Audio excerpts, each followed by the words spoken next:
Eu me chamo Ronaldo Venas e serei o professor dessa trilha nesse momento. Aqui conversaremos sobre a inversão da sala para dinamizar as aulas que contribui para uma metodologia mais ativa. Aqui falaremos sobre como implantá-la em sala de aula e as suas vantagens. Acreditamos que o tempo que você pode destinar a esse estudo são de 10 horas e o público-alvo é para docentes e servidores. Nosso objetivo é conceituar a sala de aula invertida, conhecer o seu funcionamento e entender as vantagens da sua implantação. Nessa unidade, entenderemos como nasceu a sala de aula invertida, como seus criadores pensaram a sua implantação e finalizaremos apresentando as vantagens deste modelo. Inicialmente, precisamos pensar as razões que nos levam a buscar formas alternativas para incrementar nossas aulas, pois as queixas sobre os problemas de aprendizagem aumentam a cada ano em função, entre outras causas, dos métodos utilizados na pedagogia tradicional. Devemos lembrar que a pedagogia tradicional nasceu em nosso país com os jesuítas ainda no século XVI, com ênfase nas pré-leções e memorizações dos conteúdos.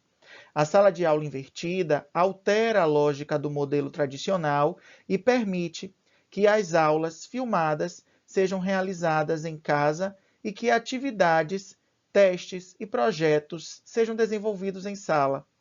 Essa mudança tem permitido maior integração entre os estudantes e professores, aumentando a aprendizagem e diminuindo as queixas escolares.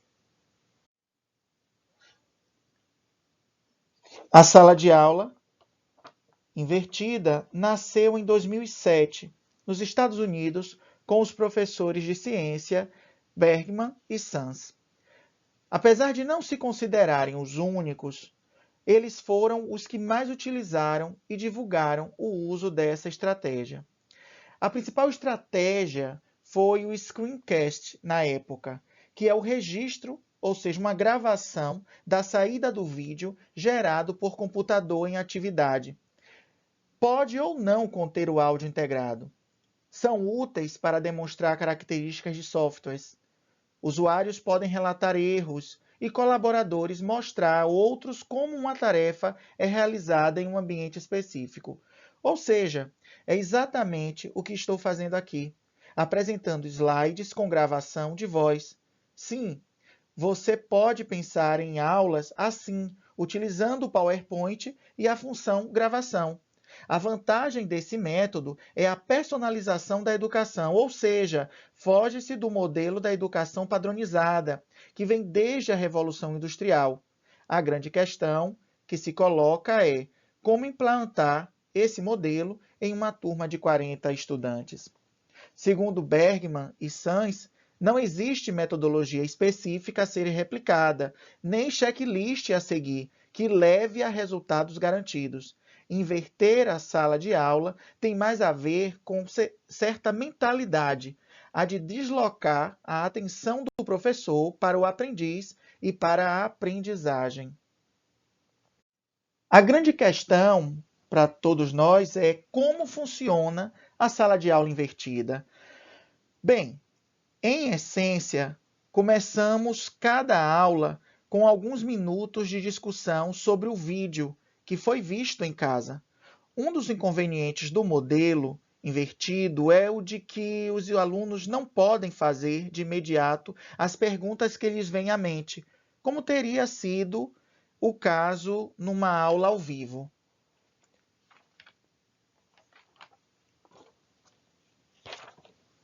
Os alunos devem fazer anotações de questões-chave ou que consideram pertinente. Isso permite observar controvérsias ou equívocos, caso muitos alunos apresentem as mesmas dúvidas. Depois de respondermos às perguntas, passamos aos alunos as tarefas do dia a serem executadas na sala de aula. Pode ser experiência em laboratório, atividade de pesquisa, solução de problema ou mesmo um teste. Como a duração da aula é de 50 minutos ou mesmo de até 2 horas de aula, os alunos, em geral, realizam mais de uma dessas atividades em qualquer uma das etapas em que o conteúdo for trabalhado.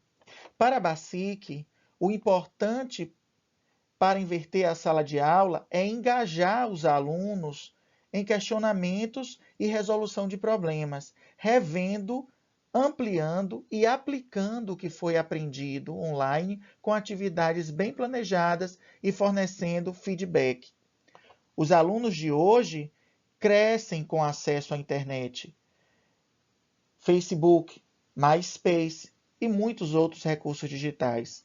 Hoje em dia, muitos alunos buscam responder suas dúvidas em tutoriais do YouTube.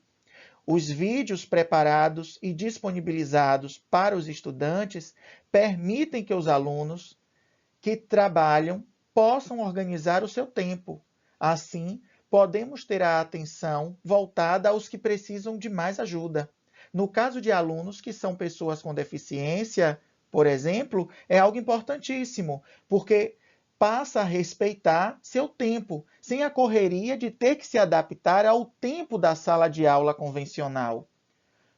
Quanto ao uso dos vídeos, é interessante que você pode buscar na internet ou YouTube, por exemplo, aulas sobre o tema que gostaria de abordar.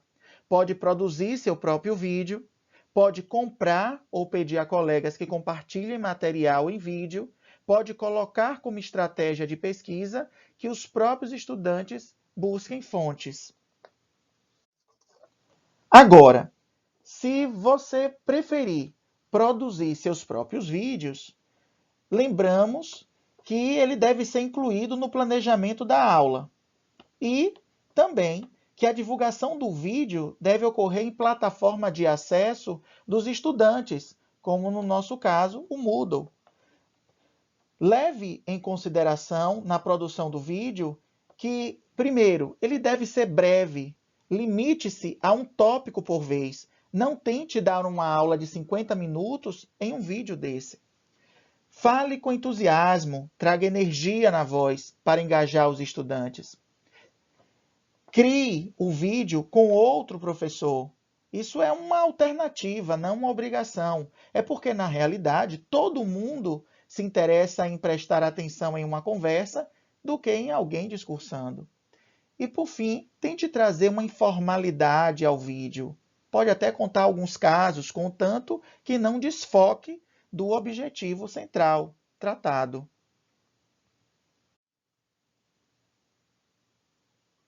Agora, por tudo que foi dito, a gente traz aqui algumas vantagens da sala de aula invertida. A primeira delas é o aumento da interação entre alunos e professores e alunos com alunos, uma vez que passam mais tempo em atividade de interação e colaboração. Alguém poderia nos perguntar como é que se desenvolve uma cultura de aprendizagem? Bom, segundo Bergman e Sans, que acreditam que a chave consiste em alunos que se comprometem com os objetivos da aprendizagem, em vez de apenas se esforçarem para cumprir as obrigações acadêmicas. A flexibilidade pedagógica também é outro aspecto importante de ser levantado, pois o modelo permite que se use outras estratégias associadas à sala de aula invertida, como, por exemplo, a aprendizagem por projetos. Também, uma outra vantagem é que permite que os alunos gerenciem seu tempo e carga de trabalho. Estimula que os alunos se ajudem, desenvolve um sistema de avaliação adequada, pois você pode utilizar ferramentas de feedback para retorno aos estudantes das atividades, pois é possível pensar na avaliação formativa como alternativa ao modelo tradicional. Assim, para encerrar, podemos lembrar uma frase dos autores que diz: o ônus da prova no processo formativo é dos alunos. Transmitimos os objetivos de aprendizagem e fornecemos os recursos necessários para alcançá-los, mas compete aos estudantes a apresentação das evidências de que estão alcançando os objetivos. Ou seja, nesse sentido, os estudantes se tornam protagonistas do seu processo formativo. Assim, nós utilizamos para essa breve apresentação Bassic, no seu livro Metodologias Ativas para uma Educação Inovadora, e Bergman e Sans, Sala de Aula Invertida. Esperamos ter contribuído para esse processo de discussão e que você possa explorar essa estratégia nas suas salas de aula. Obrigado.